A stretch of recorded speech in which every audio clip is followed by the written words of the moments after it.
ನಮಸ್ಕಾರ ಸ್ನೇಹಿತರೆ, ನಾನು ಹನುಮಂತ್ ಮಾಗಿ.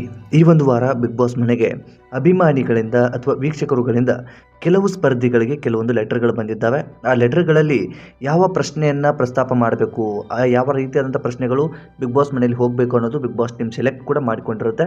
ಕೆಲವು ಆಯ್ಕೆಗಳ ಪ್ರಶ್ನೆಯನ್ನು ಬಿಗ್ ಬಾಸ್ ಮನೆಯಲ್ಲಿ ಸ್ಪರ್ಧಿಗಳಿಗೆ ಕೊಟ್ಟಿರ್ತಾರೆ. ಆ ಒಂದು ಸ್ಪರ್ಧಿಗಳು ಆ ಒಂದು ಪ್ರಶ್ನೆಗೆ ಉತ್ತರವನ್ನು ನೀಡಬೇಕಾಗುತ್ತೆ. ಈ ಪೈಕಿ ಧ್ರುವಂತ್ಗೂ ಕೂಡ ಅಭಿಮಾನಿಗಳು ಒಂದು ಪ್ರಶ್ನೆಯನ್ನು ಕೇಳಿಬಿಟ್ಟಿರ್ತಾರೆ. ಆ ಒಂದು ಪ್ರಶ್ನೆಗೆ ಸಂಬಂಧಪಟ್ಟ ಹಾಗೆ, ಧ್ರುವಂತ್, ನೀವು ಮನೆ ಬಿಟ್ಟು ಹೋಗೋದಕ್ಕೆ ಏನು ಕಾರಣ, ಅಥವಾ ಮನೆ ಬಿಟ್ಟು ಹೋಗಬೇಕು ಅನ್ನೋ ನಿರ್ಧಾರ ಯಾಕೆ ತೆಗೆದುಕೊಂಡಿದ್ರಿ ಅನ್ನೋ ರೀತಿ ಒಂದು ಪ್ರಶ್ನೆ ಬರುತ್ತೆ. ಸೊ ಈ ಪ್ರಶ್ನೆಗೆ ಉತ್ತರ ಕೊಡಬೇಕಾದಂತಹ ಸನ್ನಿವೇಶದಲ್ಲಿ ಈ ಒಂದು ರಜತ್ ಕೂಡ ಮಧ್ಯದಲ್ಲಿ ಭಾಗವಹಿಸ್ತಾನೆ, ಅಥವಾ ರಜತ್ಗೂ ಕೂಡ ಇದ್ರ ಒಪಿನಿಯನ್ ಏನಂತ ಸುದೀಪ್ ಅವರು ಕೇಳಿರ್ತಾರೇನೋ. ಆ ಸಂದರ್ಭಕ್ಕೆ ಮಧ್ಯದಲ್ಲಿ ಭಾಗವಹಿಸಿರ್ತಕ್ಕಂಥ ರಜತ್ ಸುಮ್ಮನೆ ಇರೋದಿಲ್ಲ, ಒಂದಿಷ್ಟು ಕೆಣಕಿ ಬಿಡ್ತಾನೆ. ಅವನಿಗೂ ಆ ಒಂದು ಕ್ಷಣಕ್ಕೆ ಬೇಜಾರಾಗುತ್ತೇನೋ. ಈ ಇಬ್ಬರ ಮಧ್ಯೆ ಜಗಳವೂ ಕೂಡ, ಅಥವಾ ಈ ಇಬ್ಬರ ಮಧ್ಯೆ ಗಲಾಟೆ ಅಂಥದ್ದೆಲ್ಲವೂ ಕೂಡ ಆರಂಭವಾಗುತ್ತೆ.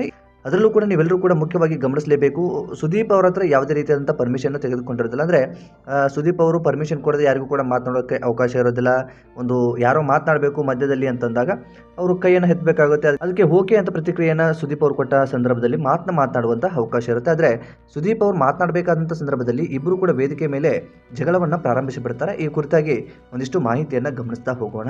ಸ್ನೇಹಿತರೆ, ನೀವೇನಾದರೂ ಮೊದಲ ಸಲ ನಮ್ಮ ಚಾನಲ್ ನೋಡ್ತಿದ್ರೆ ಈ ಕೂಡಲೇ ಸಬ್ಸ್ಕ್ರೈಬ್ ಮಾಡಿ. ಹೆಚ್ಚಿನ ವಿಡಿಯೋಗಳಿಗಾಗಿ ನೋಟಿಫಿಕೇಶನ್ ಬೆಲ್ ಐಕನ್ ಕೂಡ ಕ್ಲಿಕ್ ಮಾಡಿಕೊಳ್ಳಿ. ಇನ್ನು ನೀವು ಬಿಗ್ ಬಾಸ್ ಅನ್ನು ವೀಕ್ಷಣೆ ಮಾಡ್ತಾ ಇದ್ರೆ ಈ ಕೂಡಲೇ ಲೈಕ್ ಕೂಡ ಮಾಡಿ. ಸ್ನೇಹಿತರೆ, ವಿಷಯಕ್ಕೆ ಬರೋದಾದ್ರೆ, ನಾನು ಆರಂಭದಲ್ಲೂ ಕೂಡ ಹೇಳಿದೆ, ಯಾವ ವಿಚಾರಕ್ಕೆ ಸಂಬಂಧಪಟ್ಟ ಹಾಗೆ ಬಿಗ್ ಬಾಸ್ ಮನೆಯಲ್ಲಿ ಏನು ಪ್ರಶ್ನೆ ಎಂಥದ್ದೆಲ್ಲವೂ ಕೂಡ ನಿಮಗೆ ವಿಚಾರವನ್ನು ಈಗಾಗಲೇ ಇಟ್ಟೆ.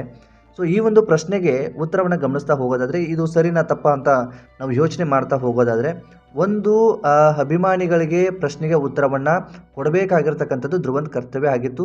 ಆ ಸಂದರ್ಭದಲ್ಲಿ ಈ ರಜತ್ ಅವಶ್ಯಕತೆ ಇರಲಿಲ್ಲ ಅನಿಸುತ್ತೆ. ಸೊ ರಜತ್ ಅದಕ್ಕೆ ಒಂದು ಏನೋ ಉತ್ತರವನ್ನು ಕೊಡ್ಬೋದಿತ್ತೇನೋ, ಏನೋ ಹೇಳ್ಬೋದಿತ್ತೇನೋ. ಆದರೆ ಒಂದು ಮುಖ್ಯವಾಗಿ ಧ್ರುವಂತ್ಗೆ ಬೇಜಾರಾಗೋದಕ್ಕೆ, ಆ ಗಲಾಟೆ ಆರಂಭ ಆಗೋದಕ್ಕೆ ಮುಖ್ಯವಾದಂತಹ ಕಾರಣನೇ ರಜತ್ ಅಂತಲೇ ಹೇಳ್ಬೋದು. ಯಾಕೆಂತಂದರೆ ಅಸಭ್ಯವಾಗಿ ಮಾತನಾಡ್ತಾನೆ, ಅಸಭ್ಯವಾಗಿ ವರ್ತನೆಯನ್ನು ಮಾಡ್ತಾ ಇದ್ದಾನೆ. ಈ ರೀತಿಯಾದಂಥ ಒಂದಿಷ್ಟು ಮಾತುಗಳನ್ನು ಹೇಳ್ತಾನೆ.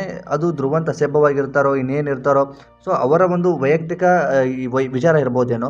ಆದರೆ ರಜತ್ ಆ ಸಂದರ್ಭದಲ್ಲಿ ಹೇಳಿದಾಗ ನಿಜಕ್ಕೂ ಆ ವ್ಯಕ್ತಿಗೆ ಒಂದಿಷ್ಟು ಟ್ರಿಗರ್ ಮಾಡಿದಾಗುತ್ತೆ. ಹಾಗಾಗಿ ಇಬ್ಬರ ಮಧ್ಯೆ ಗಲಾಟೆ ಅಂಥದ್ದೆಲ್ಲವೂ ಕೂಡ ಆರಂಭವಾಗುತ್ತೆ. ನೀನು ಏನೇ ಮಾಡಿದ್ರು, ಏನೇ ಇಟ್ಕೊಂಡ್ರು ನನ್ನ ಮುಂದೆ ಇಟ್ಕೋಬೇಡ ಅನ್ನೋ ರೀತಿಯಲ್ಲಿ ಇಬ್ಬರು ಕೂಡ ಪರಸ್ಪರವಾಗಿ ಸುದೀಪ್ ಎದುರಿಗೆ ಜಗಳವನ್ನು ಆರಂಭಿಸಿ ಬಿಡ್ತಾರೆ.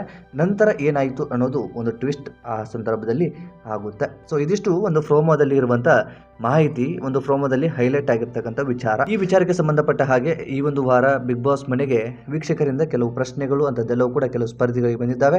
ಯಾರ್ಯಾರಿಗೆ ಯಾವ ರೀತಿಯಾದಂಥ ಪ್ರಶ್ನೆ ಬಂದಿರಬಹುದು ಅನ್ನೋದು ಎಲ್ಲರಿಗೂ ಕುತೂಹಲ ಮೂಡಿಸುವಂಥ ಒಂದು ಏಕೈಕ ಪ್ರಶ್ನೆ ಕೂಡ ಆಗಿದೆ. ಸೊ ಎಪಿಸೋಡಲ್ಲಿ ಗಮನಿಸೋಣ, ಯಾರಿಗೆ ಯಾವ ಪ್ರಶ್ನೆ ಬಂದಿದೆ, ಯಾರು ಯಾವ ರೀತಿಯಾದಂಥ ಉತ್ತರವನ್ನು ಕೊಟ್ಟಿರ್ತಾರೆ, ಸೊ ಆ ಪ್ರಶ್ನೆ ಅವರಿಗೆ ಸೂಕ್ತನಾ, ಸೊ ಆ ಕುರಿತಾಗಿ ಮುಂದಿನ ಎಪಿಸೋಡಲ್ಲಿ ನಾವು ಗಮನಿಸಬೇಕಾಗುತ್ತೆ. ಸೊ ಈ ಕುರಿತಾಗಿ ಧ್ರುವಂತ್ ಮತ್ತು ರಜತ್ ಇಬ್ಬರ ಗಲಾಟೆಯ ಬಗ್ಗೆ ನಿಮಗೆ ಅನಿಸುತ್ತೆ ಕಾಮೆಂಟ್ ಬಾಕ್ಸಲ್ಲಿ ಮೆನ್ಷನ್ ಮಾಡಿ. ಈ ವಿಡಿಯೋನ ನಿಮ್ಮ ಫ್ರೆಂಡ್ಸ್ಗೂ ಕೂಡ ಶೇರ್ ಮಾಡಿ. ಮತ್ತೆ ಮುಂದಿನ ವಿಡಿಯೋದಲ್ಲಿ ಸಿಗೋಣ. ನಮಸ್ಕಾರ.